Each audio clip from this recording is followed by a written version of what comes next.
Sir, pasabi na lang po kayo sir na ano, mali po yung pin. Sobrang layo sir. So yun guys, good morning sa inyong mga kalalamove. So today, meron naman tayong bagong booking. So from San Pablo to Bae. Bae o Bae, di ko alam kung paano pronouncements. So yes, so kasi pa natin, almost malapit lang to. Nasa palengke lang to ng ano, San Pablo. So dito tayo sa may tambayan. Ito guys, sa aming tambayan. Kasi ito, gitna siya ng ano Kalawan, Rizal, tsaka San Pablo, tsaka Alaminos. So makakasagop ka talaga dito ng ano, ng booking. Alam niyo na, mga tambayan namin mga taga ano, San Pablo. So ayan, let's go. Hanap naman ulit tayo ng kahit second booking sa makakuha tayo. So siyempre, kunin muna natin yung ating first drop and first pick up. Okay? So let's go. So ito guys, ito na naman tayo sa booking na ganito. So ang sabi kasi ni customer, tinanong ko sa kanina nung pagka-pick up ko from San Pablo to Bae. Tapos sabi ko, sir, tama po ba yung nakapin sa Maydila public market? Tapos tinanong ko kung tama. Sabi niya, oo, tama naman. Yun na daw yung ginagawa niya. Sabi ko, sir, nawagan ko yung ano ngayon, yung drop off. Sir, saan po yung public market nung ano, nung Bae?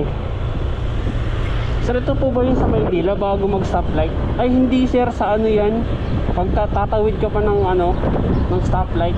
Ayun guys, ang layo na, malapit na ako sa drop off ko. Ayun dito sa pin location, ang layo pa nun eh. Kaya sabi ko, sir, baka makapag-add kayo kahit konti lang. Kasi sir, sobrang layo sir sa pin nyo. Kasi sir, ang binabayaran sir dito per kilometer ano daw, kami daw mag-usap nung pick up. Sabi sir, kasino na yung magdagdag ka kahit konti lang. Okay na ako dun eh. Pero sir, layo talaga yun guys, hindi masyadong kita yun malapit na ako. 4 minutes na lang, nandun ako sa drop off. Kaya layo pa nung ano na yun, palengke na yun. So yun guys, pinapaligo na ako ni Google kasi nakapin location sa kanya. Wala namang palengke niya sa loob pero magtatanong tayo dito sa mga taga-local. So sana naman meron.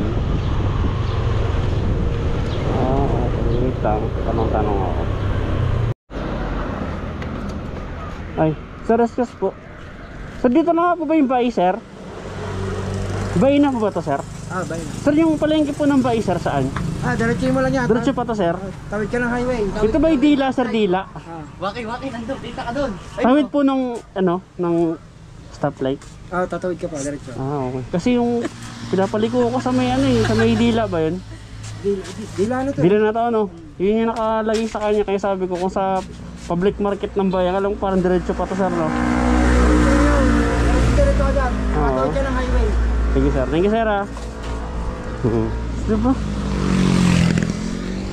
Okay, so sala pa lang ang layo ng pin location sa kanya kaya nagtataka Thank you po. So yun ito guys, tatawid tayo sa kabila. Ang layo pa nito. Grabe naman kayo, sir. Bakit naman ganun yung pin nyo? Layo pa nito. Sa kabila pa yun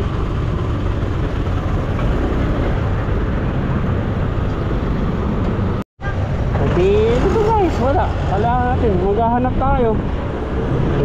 tayo ng panibagong address na hindi naman doon nakapin, di ba? Ay nako, talaga naman. O ngayon magtatanong-tanong tayo kung saan yung public market ng Bae, di ba? Ang layo nito guys, almost 5 kilometers mula dun sa yung pinin niya. Malayo yun hanapin natin yung palengke ng Bae. Ghouls na naman tayo for today's video.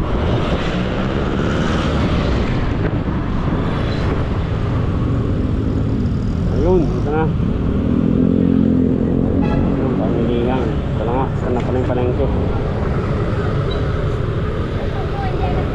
Siyempre, hanap tayo ng parking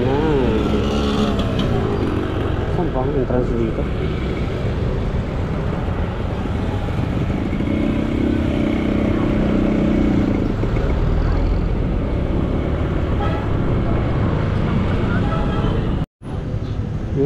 lang tayo mag-park. Ayun ako.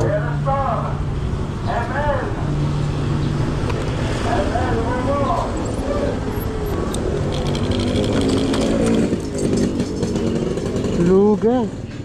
Ang layo dun sa pin.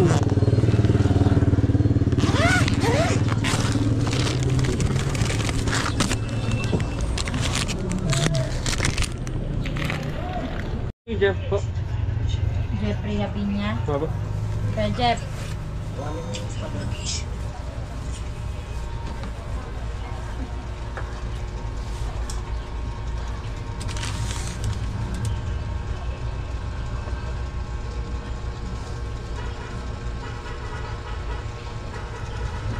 Sir, pasabi na lang po kayo sir na mali po yung pin.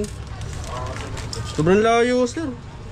Hindi, ano ba ang dila yung na-search mo? Saan dila? Doon yun sir, kabila. Yung pin po niya sir, doon sa may... Doon pa sir, pagkalampas lang ng palayan pa doon siya nakapin. So sobrang layo sir, ang binabayaran kasi doon sir, yung per kilometer. Dito pa pala siya nakapin. Ganun yun sir. Doon lang kami sir nagbibigs eh. Sige sir, thank you po. Pasabi na lang po sir. Salamat. Kuya Excel.